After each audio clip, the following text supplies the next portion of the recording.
Hey friends, it's Laurie. Thanks so much for stopping by, and today I'm sharing 3 Christmas DIYs. I really hope you enjoy them, so let's get busy. Getting started, I'm recycling a 4.5-inch round wooden circle. This originally was a topper to a candle, but you can always use a block of wood or something similar. For the tree post, I'm using one of these long, heavy-duty wooden skewers, and I had picked this up at the Dollar Tree. I'm then cutting it down 14.5 inches from the point. I drilled a hole in the center of the base and tapped in the flat end of my skewer. I'm making my tree 14 inches and the 1/2 inch is inserted into the base, but you can make your tree any size you'd like. I'm using my white acrylic paint and I'm giving the bottom base a coat. Now that it's dry, I'm going to cut the rope for my tree. For the tree's branches, I'm using 3 packages of the Dollar Tree's Nautical rope jute. To get started, you're definitely going to need a sharp pair of scissors, and now I'm cutting 10 8-inch pieces of rope. With that complete, I'm now cutting 10 7-inch pieces of rope. My scissors were really sharp, but I noticed after I had cut all those pieces, I did have to go and sharpen them because they were getting dull. And on top of that, my hands were getting really tired.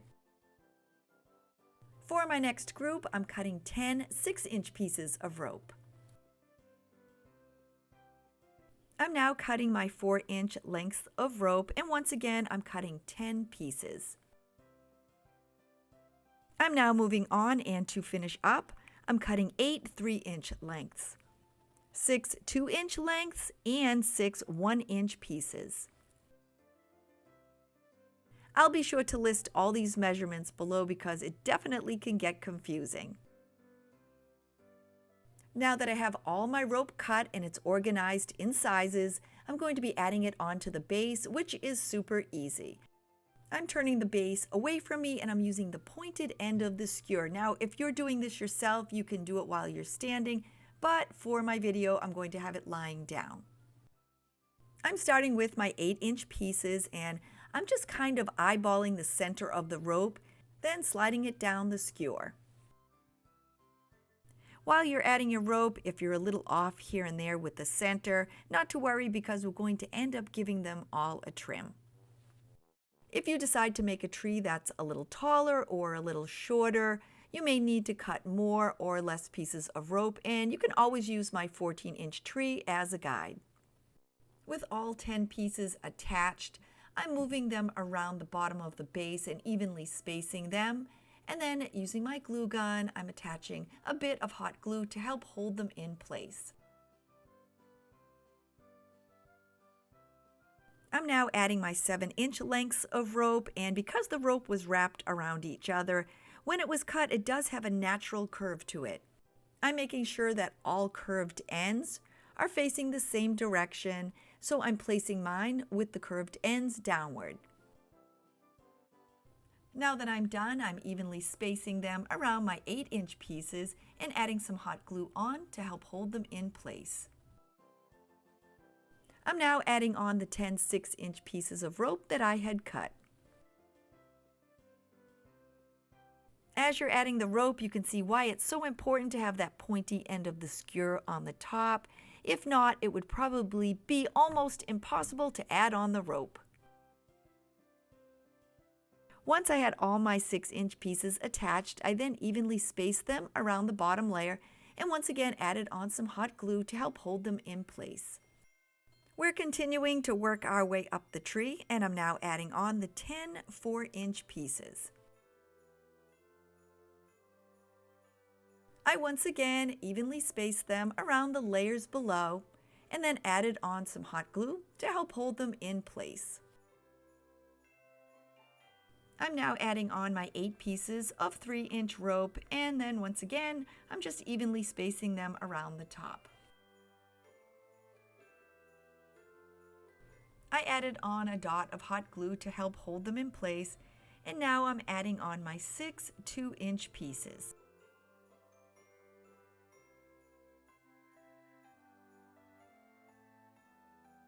I followed the same instructions, evenly spacing them and added on that dot of hot glue.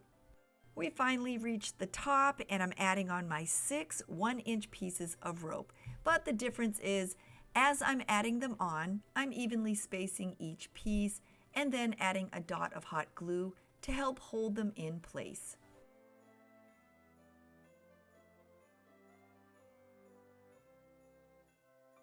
With all of my pieces of rope attached, I'm going to start fraying them. To do this, I'm unraveling the rope, but when I get near the center, I'm making sure that I keep at least 3/4 of an inch or so of rope on either side. And the reasons for doing this is because if you unravel the rope too closely to the middle skewer, it will just fall away from the tree. The 1-inch pieces at the top are all glued in place.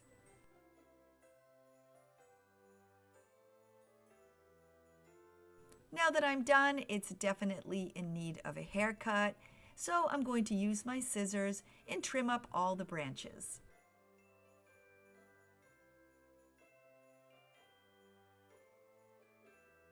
With my tree all trimmed up, I'm going to be adding on some color, but you can always choose to just leave this a rustic piece. I'm using my forest green acrylic paint, and with a paintbrush, I'm randomly painting the tops and the bottoms of my tree. I left enough of the brown color showing to give my pine tree a realistic appearance. And now, because this is a Christmas tree, I'm using some of my white acrylic paint, and I'm going to give it a snowy effect. I added some onto the end of my paintbrush and just started adding it on here and there. I had no set pattern. I added it onto the end of the branches and in between and up and under, and just kind of everywhere that I think snow might fall and land on a tree. Now that it's dry, I'm going to be adding on some Christmas ornaments, and this step is completely optional. I love using Mardi Gras beads because they're super inexpensive and they come in so many pretty colors. To make my Christmas ornaments, I'm just cutting separate beads off of the different colors. I didn't have any specific amount, but I think I ended up cutting about 30 to 40 individual beads. With them all cut, here comes the fun part. I'm adding them to the tree, and it's so easy. I'm just placing a dot of hot glue here and there on the branches, and then just popping on a different colored bead.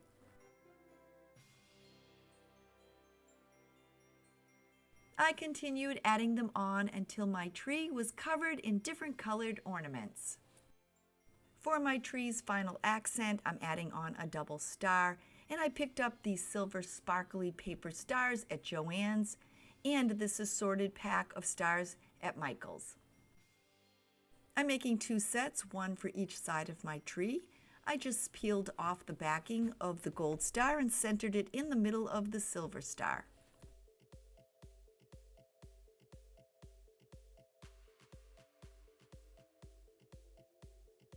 With both of them complete, I placed some hot glue on the top of the skewer and attached one star.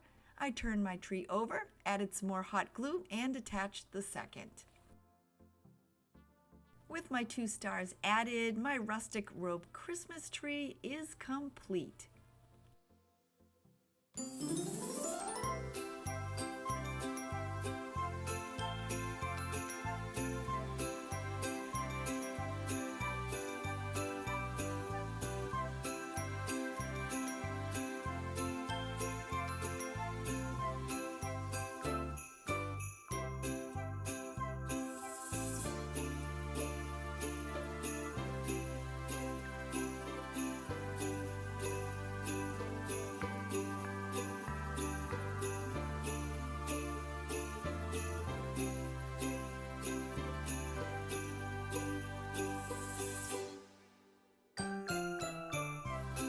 If you're new to my channel, please consider clicking on that little red subscribe button below and leaving me a thumbs up. And to all my returning friends, I'm so happy you're here.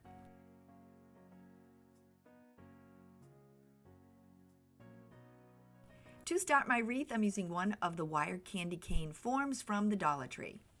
To wrap it, I'm using 2 of the red and white clotheslines, and I found these at the Dollar Tree as well. In a past video, I used the same clothesline to make a little tree, and I'll link that video below in case you'd like to check it out. Before I unwound the clothesline, it does come with a little hanger, so I just used my clippers and clipped it off. I'm taking one end of the clothesline, I'm wrapping it over and under the end of the candy cane. Now that I have my measurement, I'm adding some hot glue to the end top of the candy cane and attaching the clothesline. I'm now turning it over, adding on some hot glue and attaching the other piece underneath. I made sure that I had enough clothesline when I attached it, so I have a little tail and I'm just snipping that off. To make the clothesline easier to work with because the length is just too long, I pulled out, roughly 2 to 3 feet and snipped it off. From this point on, it's all about weaving your clothesline up and over and under and up and over around the supports of the candy cane. When you come to the other side, you're going to go up around the outside of the candy cane, and then once again, weave it through the candy cane supports, up and over until you come to the other side.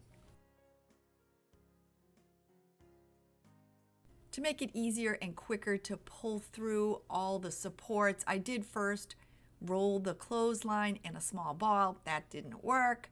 I then figure eighted it in my hand and tried to push it through like that, and that didn't work either. So I ended up just pulling it through singularly, and it's a lot of work and a little monotonous, but it seemed to be the quickest and easiest way to weave it through the form.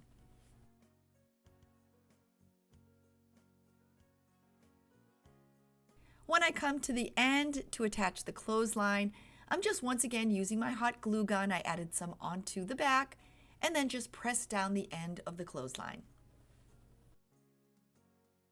To add on my next piece, I weaved it through the form, and on the back I added some hot glue and attached it to the other clothesline. From there, I'm just continuing to weave the clothesline through as I'm working my way up the candy cane, and every so often I do just push it down so that I keep it tightly together.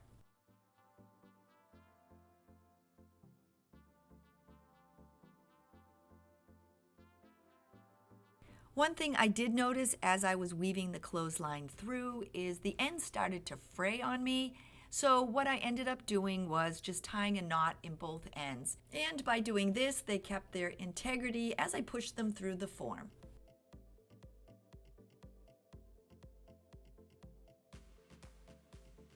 When I came to the end of the clothesline, I hot glued that down on the back onto the other clothesline, and then I started my new one, and once again I weaved that through, hot glued that end down, and then just continued on from there.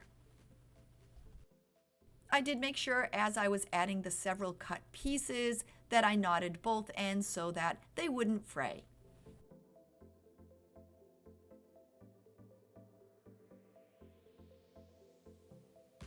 Apparently, as I was adding the clothesline to my wreath, I was being watched by my cat Emmeline. All of a sudden, she appeared on the table, investigating what I was doing, and she wanted to play. To finish off the end of my candy cane wreath, I'm measuring and cutting a piece long enough to wrap around it. I'm then placing some hot glue over the end, attaching the clothesline, and then wrapping the ends underneath. I'm then attaching both of those in place with my glue gun. I also did make sure to use my finger protector so that I didn't get burned. On the wreath, some of the supports are showing through, so what I'm going to do is cut a length of the clothesline, add on some hot glue, and cover each one of them.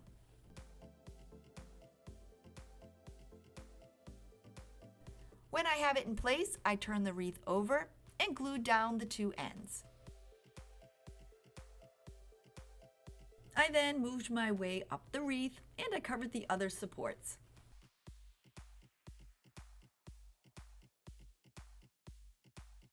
Now that it's done, you can hang it as is, but I'm going to embellish mine for the holidays. I'm making a bow for my wreath, and I picked up this pretty 2-inch wired green sparkly ribbon at the Christmas tree shop. I'm using two 1.5-inch ribbons that I picked up at the Dollar Tree, this pretty white with candy cane edge, and this pretty Christmas striped ribbon. I need something to attach the bow together, so I'm using a piece of floral wire. To make my bow, I'm using my bow maker, and I had picked this up a while ago on Amazon. I only have enough green ribbon left on the spool to make two 10-inch tails and two 5-inch loops. I'm adding on my white ribbon and I'm making two 10-inch tails, but this time I'm making four 4-inch loops.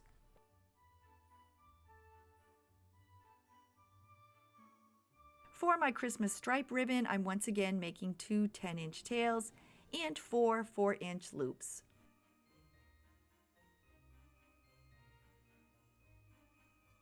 To attach all my ribbons together, I'm placing the floral wire in the middle of the bow and then just twisting it on tightly. Now all that's left to do is fluff out the loops. For the tails, you can always dovetail them. I'm cutting mine off at an angle. Adding it to the candy cane is super easy. I just decided where I wanted it, wrapped the wires around the front, and twisted them together on the back. To help hold it in place, I added on a dot of hot glue.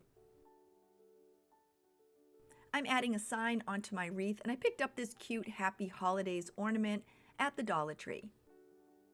I removed the buffalo check bow and the hanger. I found its placement under the bow and added on some hot glue.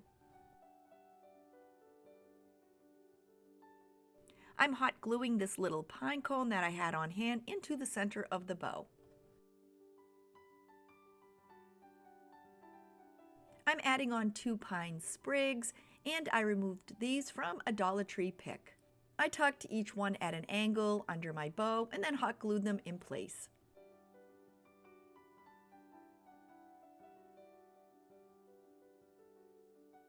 I have two Dollar Tree picks, and I'm removing the green sprigs off of both of them. And you can actually find these in bags at the Dollar Tree. I just had these picks on hand, so I'm going to use these. I tucked both of them under the bow and hot glued them in place. I'm now adding on some of the Dollar Tree's frosted fern, and I just removed all the pieces from the stem. I don't have any specific placement for them. I'm just kind of evenly spacing the large ones around the bow. Once I was happy with where they were, I then used my hot glue gun to help hold them in place. For the smaller pieces, I tucked them around the pine cone, and then I added a few under the bow. I once again used my hot glue gun to attach them in place.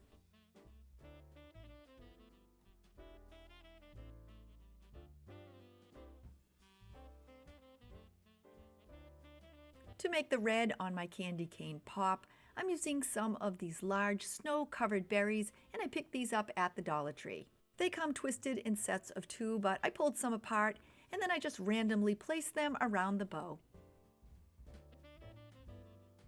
And just like the other embellishments, once I had them in place, to make them permanent, I used my hot glue gun.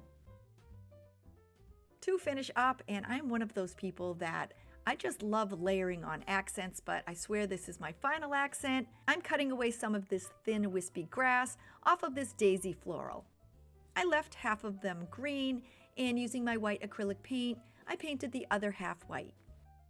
I tucked in the green and then the white, and once I had them all in place, I just secured them with my hot glue gun.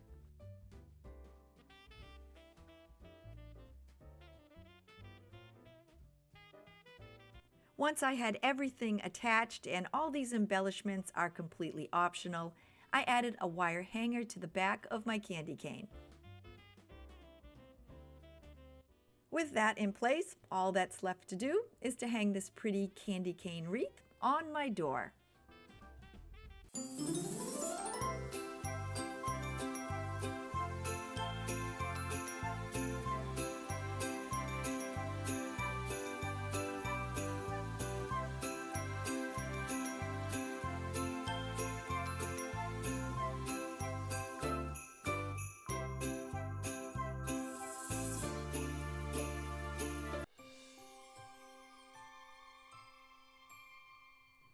make my gnome holder, I'm using one of these gnomes from the Dollar Tree. It was meant to be a yardstick, but the post snapped off. So I'm turning it over, removing the rest of the post and the sticker label. My gnome's going to be standing up, so I need to remove those little ends of his beard. I just used my clippers and snipped them off. To stabilize my gnome, I'm using 5 of the tumbling tower blocks from the Dollar Tree. I'm attaching 2 together using my hot glue gun. To help him stand up, I'm then attaching each one onto the back. Once I found their placement, I then attached them with some hot glue. I'm using the 5th tumbling tower block as a stabilizer, and I'm giving that, along with the back of the gnome, a coat of white acrylic paint. While that's drying, I'm going to be using one of the Dollar Tree wooden craft boxes. I'm going to be stacking the 2 pieces, and I'm giving the lid a coat of red acrylic paint. When that's complete, I'm now using my white acrylic paint and I'm painting the box. Once both pieces have completely dried, I'm attaching them together. I'm placing some hot glue on the top lid. I'm then centering the white box on the lid, open side up. I'm adding a ribbon accent to the box, and I'm using this Christmas striped ribbon from the Dollar Tree. I wrapped the ribbon around the box and then cut it to size. I then added some hot glue to the 4 sides of the box and attached it.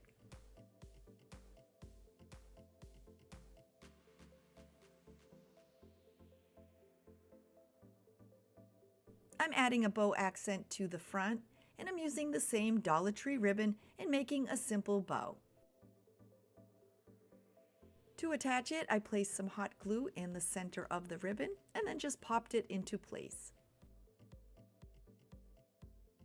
As an accent on the box, I'm using one of these candy cane wooden stickers from the Dollar Tree, and I painted it in the classic candy cane colors.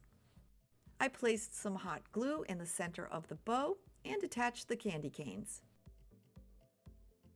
On the back of the box, I'm adding on some hot glue and attaching the painted tumbling tower block.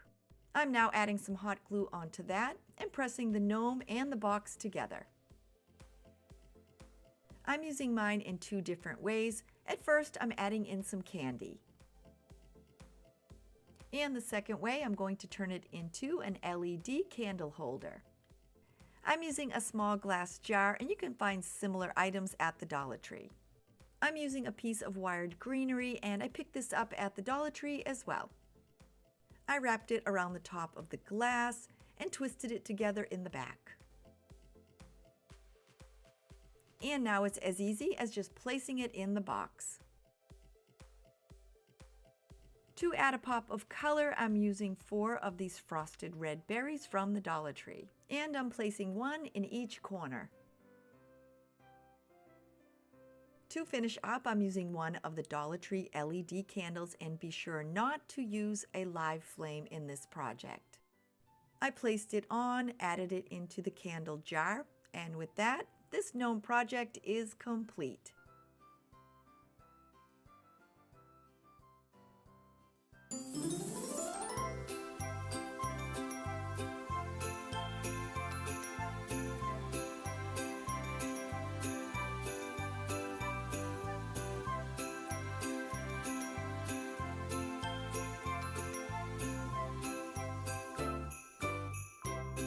Here we are at the end of the video, and I really hope you enjoyed making these Christmas DIYs with me.